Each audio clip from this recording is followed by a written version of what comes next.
बिस्मिल्लाहिर्रहमानिर्रहीम। अस्सलाम वालेकुम डियर स्टूडेंट्स। आज हम जो टॉपिक स्टार्ट कर रहे हैं वो टॉपिक है nuclear transmutation. Dear student, transmutation word का मतलब है to change from one form to another form, और हमारा टॉपिक है न्यूक्लियर ट्रांसमुटेशन, जिसका मतलब है कि न्यूक्लियस एक फॉर्म से दूसरे फॉर्म में चेंज हो जाएगा। और ये बेसिकली न्यूक्लियर ट्रांसमुटेशन रेडियो एक्टिविटी से ही रिलेटेड है। तो चलिए देखते हैं कि रेडियो एक्टिविटी से किस तरह एक न्यूक्लियस एक फॉर्म से दूसरे फॉर्म में ट्रांसम्यूट हो जाता है।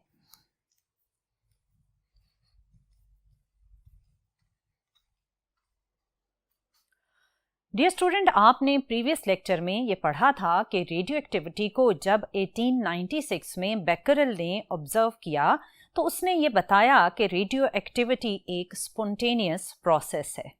स्पॉन्टेनियस प्रोसेस का क्या मतलब है? स्पॉन्टेनियस प्रोसेस का मतलब ये है कि जब भी रेडियो एक्टिव एलिमेंट डिके करेगा तो आप ये प्रिडिक्ट नहीं कर सकते कि उस एलिमेंट का कौन सा एटम किस टाइम पर डिके करेगा।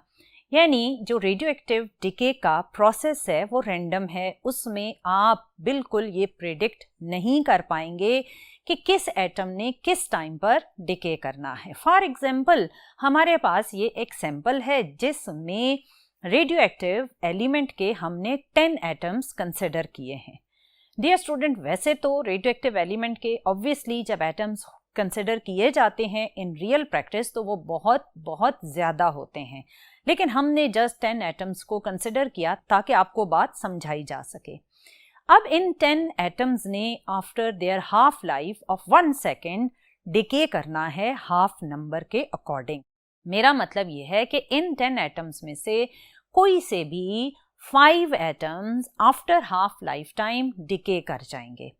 अगर इनकी हाफ लाइफ 1 सेकेंड है तो 1 सेकेंड के बाद इन 10 में से 5 एटम्स डिसअपीयर हो जाएंगे या एक फॉर्म से दूसरी फॉर्म में ट्रांसम्यूट हो जाएंगे, एक फॉर्म से दूसरी फॉर्म में कन्वर्ट हो जाएंगे। अब स्पॉन्टेनियस वर्ड का क्या मतलब है?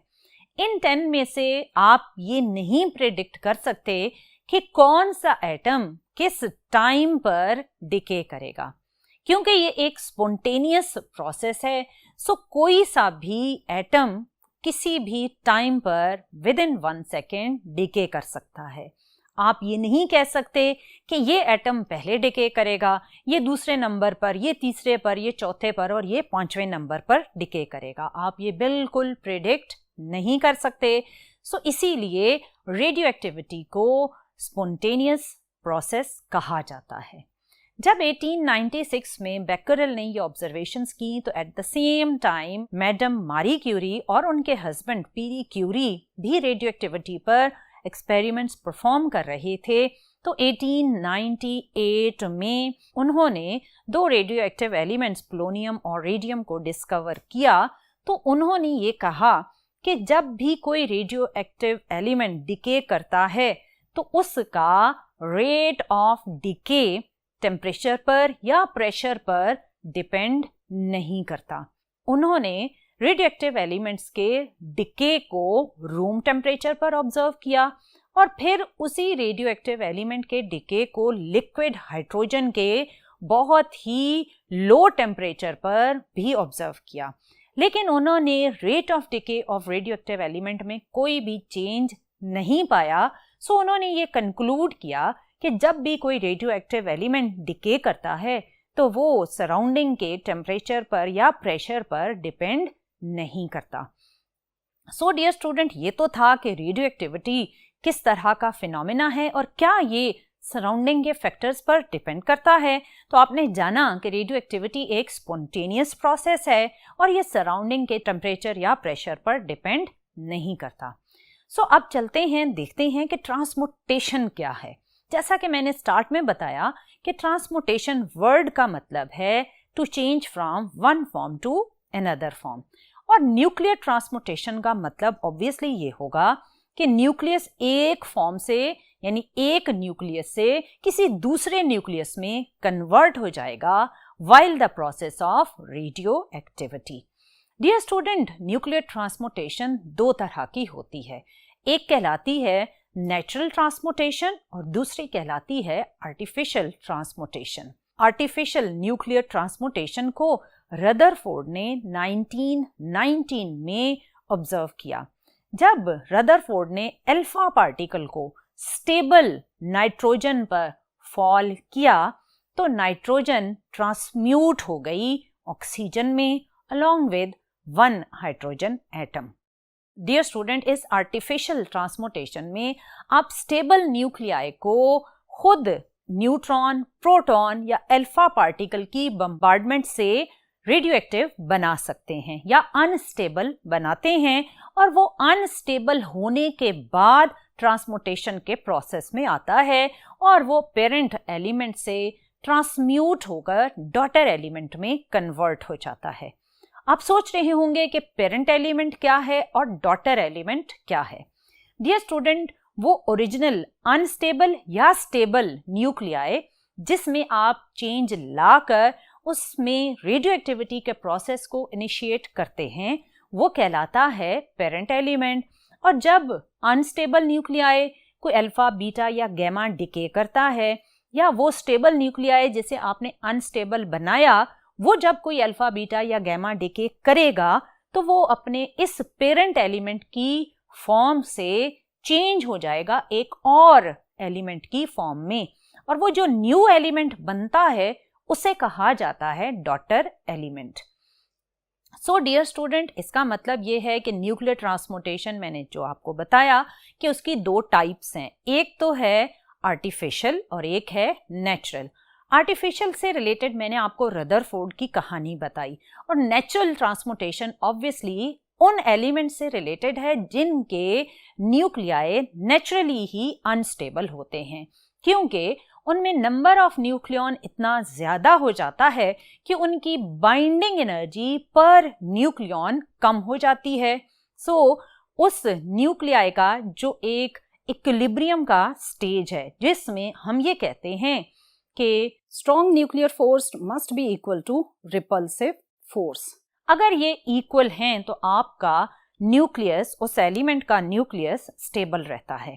लेकिन जैसे ही नंबर ऑफ न्यूक्लियॉन्स इंक्रीज होते हैं, बाइंडिंग एनर्जी पर न्यूक्लियॉन कम होती है, तो ये बैलेंस डिस्टर्ब हो जाता है और वो न्यूक्लियाई डिके का प्रोसेस स्टार्ट कर देता है। और मैंने आपको प्रीवियस लेक्चर में ये बताया था कि जब डिके होता है तो अल्फा, बीटा और गैमा, इन तीन रेडिएशंस में से कोई भी रेडिएशन एमिट हो सकती है। सो डियर स्टूडेंट, अगर हम ट्रांसपोर्टेशन को डिटेल में देखें तो नेचुरल ट्रांसपोर्टेशन को हम डिटेल में स्टडी करेंगे और अल्फा, बीटा और गैमा डिके को अलग अलग देखेंगे कि ये पेरेंट एलिमेंट में किस तरह का ट्रांसपोर्टेशन जनरेट करती हैं। सो पहले हम अल्फा डिके से लिंक करते हैं ट्रांसपोर्टेशन के प्रोसेस को। डियर स्टूडेंट, आप जानते हैं कि अल्फा पार्टिकल हीलियम न्यूक्लियाई थे, जिसका मतलब ये था कि वो हीलियम एटम जिसमें से 2 इलेक्ट्रॉन्स रिमूव हुए तो आपके पास 2 प्रोटॉन, 2 न्यूट्रॉन कैरी करता हुआ helium nuclei with double positive charge कहलाता है अल्फा पार्टिकल। और जब आपका कोई भी पेरेंट एलिमेंट अल्फा डिके कर रहा है तो इसका मतलब यह है कि उसके न्यूक्लियस में से 2 प्रोटॉन और 2 न्यूट्रॉन अलग होकर अल्फा पार्टिकल बनेंगे और जो रिमेनिंग न्यूक्लियॉन्स हैं वो जनरेट करेंगे डॉटर न्यूक्लियाई को। सो आपने देखा कि किस तरह पेरेंट एलिमेंट में से 2 प्रोटॉन 2 न्यूट्रॉन का कॉम्बिनेशन अल्फा पार्टिकल बना और जो रिमेनिंग न्यूक्लियॉन था उसने जनरेट किया एक डॉटर न्यूक्लियस को। सो इसको अगर आप सिंबॉलिकली देखें तो लेट्स सपोज एक्स सिंबल हम यूज करते हैं पेरेंट एलिमेंट के लिए और वाई सिंबल यूज करते हैं डॉटर एलिमेंट के लिए। सो अगर ये आपका पेरेंट एलिमेंट है और इसने डिके किया अल्फा डिके के अकॉर्डिंग, तो अल्फा का मतलब है हीलियम 2 इसमें से रिमूव हो गया इन the form of alpha particle. तो जो न्यू एलिमेंट बनेगा Y, जो कि डॉटर एलिमेंट है, तो उसका एटॉमिक नंबर डिक्रीज हो जाएगा बाय -2 और एटॉमिक मास नंबर डिक्रीज हो जाएगा बाय -4। सो ये तो चेंज था जो अल्फा डिके ने पेरेंट एलिमेंट से डॉटर एलिमेंट में जनरेट करना है। अगर आप इसको एग्जाम्पल के अकॉर्डिंग देखें तो लेट्स सपोज हमारे पास रेडियम एक पेरेंट एलिमेंट है जिसका एटॉमिक नंबर है 88 और एटॉमिक मास नंबर है 226। जब इसमें अल्फा डिके हुआ तो अल्फा डिके का मतलब है हीलियम 24 इमर्ज हुआ और इसके इमर्ज होने से जो डॉटर एलिमेंट बनेगा उसका एटॉमिक नंबर 88 - 2 के अकॉर्डिंग 86 बनेगा और एटॉमिक मास नंबर 226 - 4 के अकॉर्डिंग 222 बनेगा। सो अगर आप पीरियोडिक टेबल में इस एटॉमिक नंबर और एटॉमिक मास नंबर को देखें तो वो एलिमेंट है रेडॉन। सो जब रेडियम अल्फा डिके करता है तो वो पेरेंट रेडियम ट्रांसम्यूट हो जाता है रेडॉन में और इमिट होता है एक अल्फा पार्टिकल। एक और एग्जाम्पल देखते हैं जिसमें हम लेंगे uranium 92 to 38 as parent element.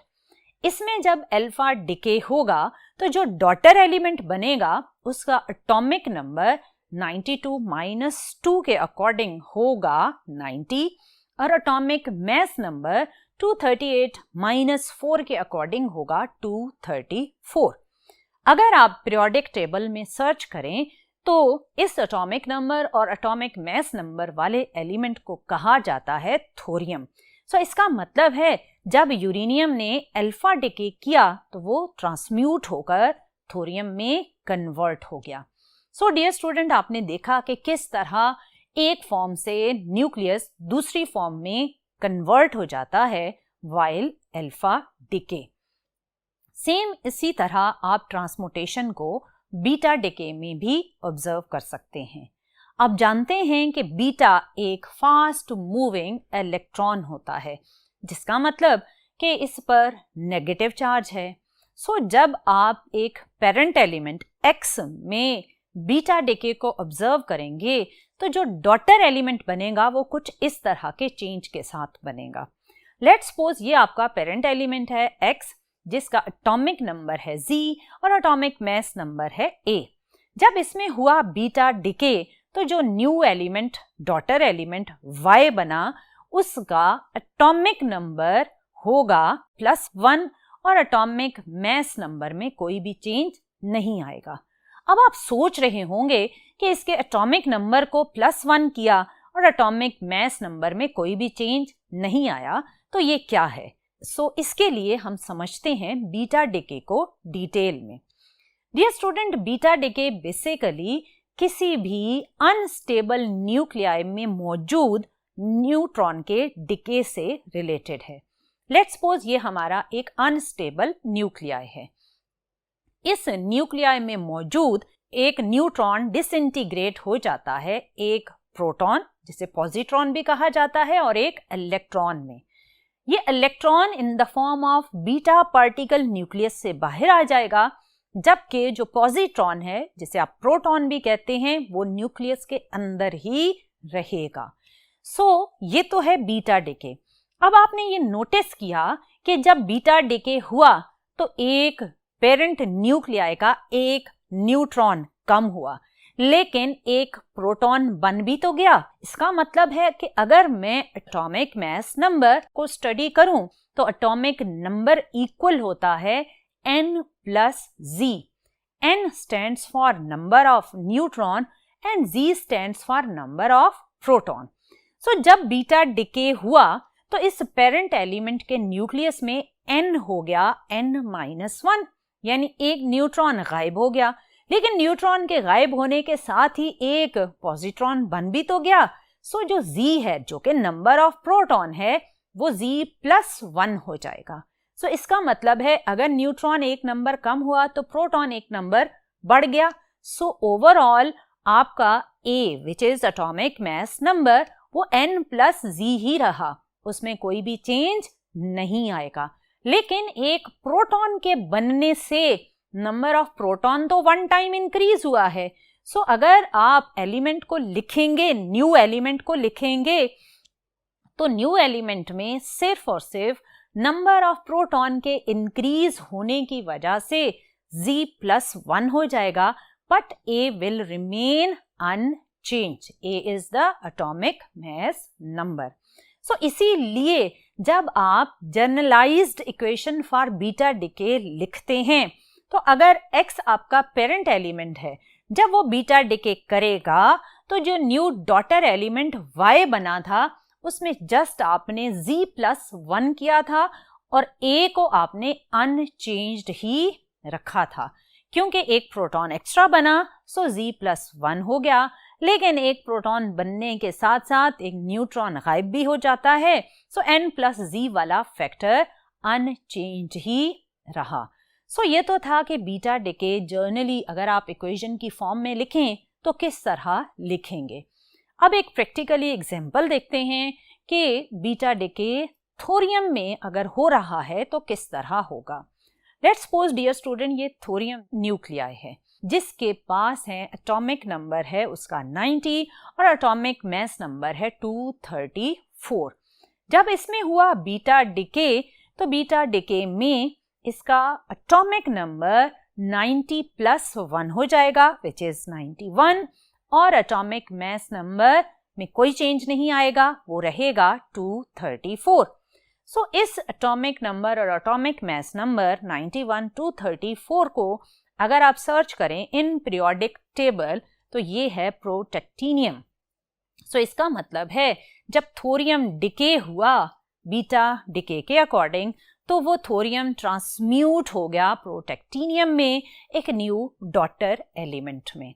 So dear student, अगर आप अल्फा डिके की दोनों इक्वेशंस और बीटा डिके की ये वाली इक्वेशन देखें तो इन सब इक्वेशंस में आप राइट साइड का चार्ज नंबर अगर देखें और लेफ्ट साइड का चार्ज नंबर देखें तो राइट हैंड साइड और लेफ्ट हैंड साइड इन सारी रिएक्शंस की सेम चार्ज नंबर कैरी कर रही है।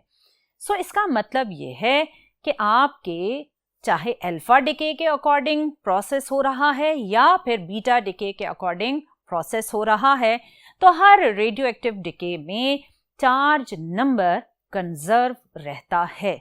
सो डियर स्टूडेंट, अब तक आपने अल्फा और बीटा डिके से लिंक्ड ट्रांसमुटेशन को ऑब्जर्व किया।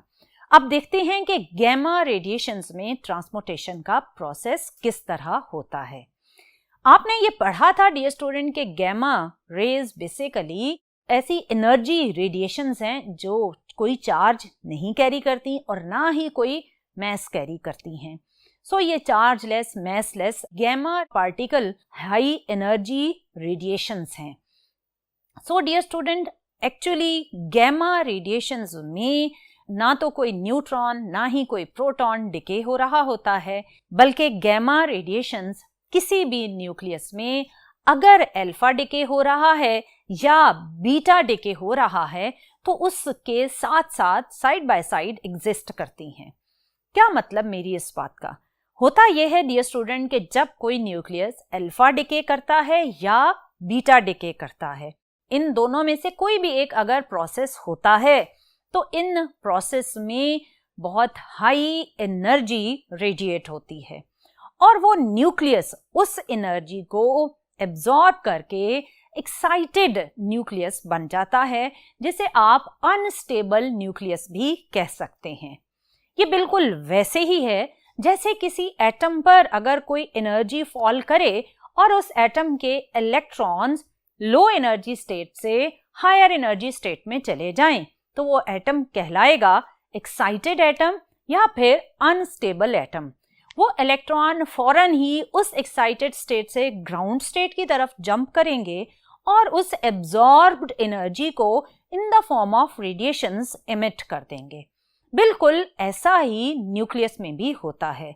जब अल्फा या बीटा डिके हुआ तो इस प्रोसेस में जनरेट होने वाली हीट एनर्जी को वो न्यूक्लियॉन्स या न्यूक्लियस एब्जॉर्ब करके एक्साइटेड न्यूक्लियस बन जाता है। और ये एक्साइटेड न्यूक्लियस जब इस एब्जॉर्ब एक्स्ट्रा एनर्जी को री एमिट करता है तो इमिट होती हैं हाई एनर्जी गैमा रेडिएशंस। सो इसका मतलब ये है कि जब किसी भी न्यूक्लियस में गैमा डिके होता है तो उस न्यूक्लियस के ना तो चार्ज नंबर में कोई चेंज आता है और ना ही उसके एटॉमिक मास नंबर में चेंज आता है। सो सिर्फ और सिर्फ वो एक्साइटेड न्यूक्लियस डी एक्साइट होकर अपनी ग्राउंड स्टेट या स्टेबल स्टेट में वापस आ जाता है। सो इसको जब हम रिएक्शन के अकॉर्डिंग लिखते हैं तो इसकी जो इक्वेशन है वो कुछ इस तरह लिखी जाती है, XZA स्टेरिक। इसमें जो स्टार का साइन है वो एक्साइटेड न्यूक्लियस को इंडिकेट करता है। सो इसमें जब गैमा डिके हुआ और इस एक्साइटेड न्यूक्लियस ने अपनी एक्स्ट्रा एनर्जी इमिट की in the form of gamma rays, तो ये सिंपली चेंज हो जाएगा एक स्टेबल न्यूक्लियस में, लेकिन इसकी कोई भी एटॉमिक या मास नंबर में चेंज नहीं आएगा, ये ओरिजिनल न्यूक्लियाई ही रहेगा। सो जब गैमा डिके होता है तो पेरेंट एलिमेंट से कोई न्यू डॉटर एलिमेंट नहीं बनता, वही एक्साइटेड पेरेंट एलिमेंट एक स्टेबल डॉटर एलिमेंट में कन्वर्ट हो जाता है, लेकिन कोई भी उसमें एटॉमिक नंबर या एटॉमिक मास नंबर में चेंज नहीं आता। सो डियर स्टूडेंट, ये तो थे आपके 3 अल्फा, बीटा और गैमा रेडिएशन से related different transmutation reactions. So dear student, आज के लिए इतना ही। आने वाले लेक्चर में मजीद देखेंगे कि ये अल्फा, बीटा और गैमा रेडिएशंस जब किसी मैटर के साथ इंटरेक्ट करती हैं, मैटर का मतलब है सॉलिड, लिक्विड या गैस के साथ इंटरेक्ट करती हैं, तो ये तीनों रेडिएशंस किस तरह इंटरेक्ट करेंगी, लेकिन ये हम स्टडी करेंगे आने वाले लेक्चर में। टिल देन, अल्लाह हाफिज।